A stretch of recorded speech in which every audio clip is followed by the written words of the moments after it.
Welcome back to That's NZ News. Talofa lava. Welcome back to That's NZ News. Talofa lava. Fuck's sakes. Okay. Welcome back to That's NZ News.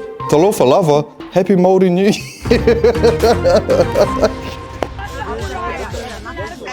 This week's headline is brought to you by what the actual fuck is this country coming to? Butter fundraisers, bro. Not chocolate, not a sausage sizzle, butter. Apparently the little fellas down at Kaitangata School, their place that sounds like an STI, raised $15,000. I shit you not. They slanged nearly 15,000 blocks to the community, some of which made it all the way to fucking Christchurch. Which makes sense, cause that's where Auntie Henua is peddling her seafood specials and leaving a trail of stink minge and overdue wins letters wherever she goes. It wouldn't surprise me if she was melting the butter and using it as lube. These butter blocks were $4 each, and the school got to keep $1. A fucking dollar. Who the fuck is paying $11 for 500 grams of butter at Woolies? Are you on meth? That's not margarine, bro. That's a fucking house deposit. Soon we'll be doing afterpay for fucking toast. In conclusion, butter is the new meth. Schools are now dairy cartels, and if your kids aren't out there door knocking with dairy products, you're failing as a parent. Now let's talk about the government. And by that, I mean Associate Health Minister Casey, Karen with a clipboard, Costello, reckons we've got a vape crisis. So they've just dropped a nuclear poo on the vape industry. From today, it's bye-bye to disposables. That's right, no more hussing your blue raspberry in the school bathrooms, you little shits. They've cranked up the rules so hard, you'd think someone got caught freebasing banana ice in Parliament. Penalties now go up to $400,000 if you're a big dog slanging illegal vapes, and $50K if you're just your average back of the dairy hustler. Rip to Hori Hemi Hemorrhoid, who's currently on remand for allegedly importing 3,000 watermelon wet dreams into Wanganui in a box marked, honest, these are just pens.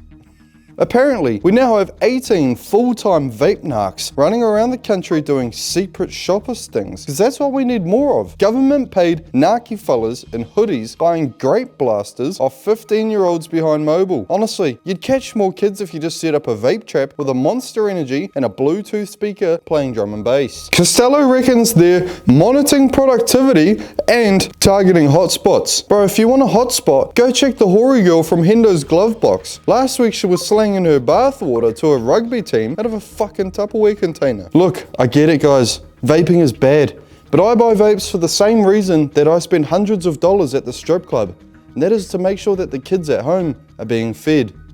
Shout out to China. In conclusion, the vape industry has been turned into a crime ring. The government's blowing more hot air than a burnt out ute is in Levin. And 3, if I catch one more 13-year-old doing ghost rings in the Pack and Save car park, I'm gonna personally shove a blueberry cloud stick up their ass and call it a blueberry brown eye. I did not come up with that. We've got a Kiwi geezer from Nelson. His name is Janzen Madsen, 28 years old, probably still lives in his mum's garage. Goes and smashes the fucking Fortnite record. That little purple maniac who's been wrecking kids' lives for years finally got topped by some bloke making a Roblox game called Grow a Garden. Bro, this ain't Fortnite. This ain't Battlefield. This is Grow Your Kumara Simulator 2025. No guns. No bad bitches, just a digital par full of lettuce. Meanwhile, I'm out here hyped over a fucking online capsicum. Here's the bloody kicker though. This veggie growing, carrot clicking game's pulling in 1 to 3 million players every single day. Then over the weekend, boom, it smashes Fortnite's record. 16 fucking million losers online at once. The only garden I'm growing is in my closet. Meanwhile, I'm waiting for a game where you can just sit down on the couch, crack a beer, watch some footy, and jerk off to your cousin's tits without anyone complaining about it. And now, I'm going to be talking about football, or soccer, if you will. Bayern Munich, the German mega giants, who probably piss money instead of tea, went full on fuck you mode in Auckland City. The semi-pros, who probably get paid in pies and handshakes. Scoreline? 10 to bloody 0. More goals than you'll see in a whole footy season. Moral of the story? If you're losing 10-0, fake an injury, jab their star player in the throat, and yell out, "The ref touched me!" That's called ref's going to jail, and you've just won by default.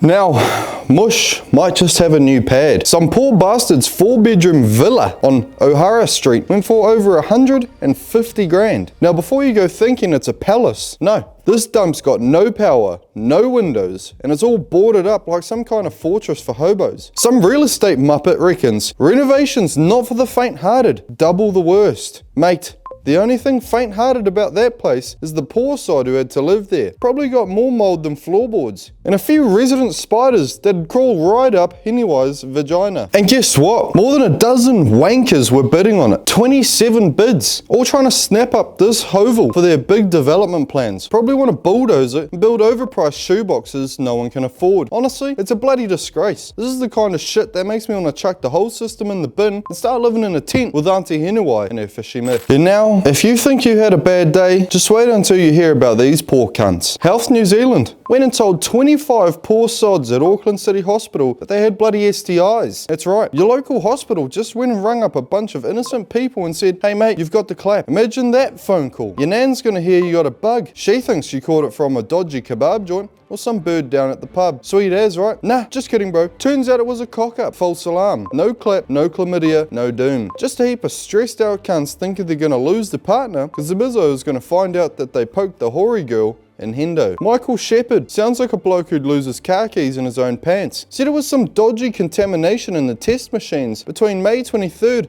and June 4th. 4 test batches were stuffed up. 4! That is not a mistake. That is a complete and utter fuck up. Maybe Hemi was just mucking around again, trying to turn the test tubes into bong hits. Classic. Now they're switching to new machines. Hopefully these ones don't fake STD results, eh? Meanwhile, they're trying to ring everyone to apologise, but they still can't get a hold of 6 poor buggers, probably hiding under their beds with a duvet pulled over their head. Too scared to answer the phone because they reckon they've got herpes or something. And get this, they say they acknowledge this distress caused. That's like burning down your neighbour's shed and going, sorry bro, I acknowledge your pain. Yeah, cheers for that. Now I'm paranoid I've got some mystery cooties that'll ruin my chances with the hoary girl from Hendo. Speaking of which, she's still sending me snaps, so maybe I'm safe. Or maybe she's just as cooked as Auntie Henywise and doesn't give a toss.